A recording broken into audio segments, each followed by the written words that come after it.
توب 5 اكتر 5 خرافات مشهورين في عالم الكمبيوتر ساينس. اول واحده ان ماك ما بيجيلوش فيروس خالص، ودي طبعا اي كلام لان ماك هو بس ليس تارجت او الناس مش بيتارجتوهم اكتر. ولكن واحده من الحاجات الاساسيه في عالم السايبر اتاك ان اي حاجه بتعمل لها كودنج فهتعمل لها ديكودنج، فاي حاجه في العالم ممكن تتهكر ولكن بنسبه. ميجا بيكسلز اعلى معناها صور احسن، دي برضو تاني خرافه من الخرافات المنتشره جدا، وهي بس مش بتعتمد على الميجا بيكسلز، هو في اكتر من عامل زي مثلا السنسور سايز، اللينس، السوفت وير، كل الحاجات دي بتفرق، مش بس مجرد ان انا عندي ميجا بيكسلز اعلى فمعنى كده ان الكاميرا احسن. تالت خرافة ان لو حطيت الموبايل في الشاحن بالليل ده كده هيدمر البطارية بتاعته، وده مش حقيقي خالص، لان اصلا الموبايلات الجديدة فيها سمارت تشارجنج مود، ده معناه ان انت لما تيجي مثلا تتشارج لما هو بيوصل ل 100% اوريدي هو بيفصل الشحن ان هو يجي للموبايل، فهو اصلا اكنه مش بيشحن حتى لو متوصل.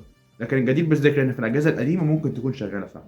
الخرافه الرابعه ان انكوجنيتو مود ده برايفت، ده لو انت استخدمته خلاص محدش هيعرف يعمل لك تراكنج ولا اي حاجه، لكن ده مش حقيقي، هو بس الفكره ان الانكوجنيتو مش بيسيف الهيستوري بتاعتك، غير كده هو زيه زي اي براوزنج عادي جدا. الخرافه الخامسه ان ال 5G ممكن يكوز هيلث بروبلمز او يعرضك للامراض، وده برضو خرافه لان مفيش اي ساينتفك بروف او اي دليل علمي بيتكلم عن الموضوع ده، وهو بس ال 5G هو عباره عن طريقه اسرع لنقل الداتا بالراديو ويفز.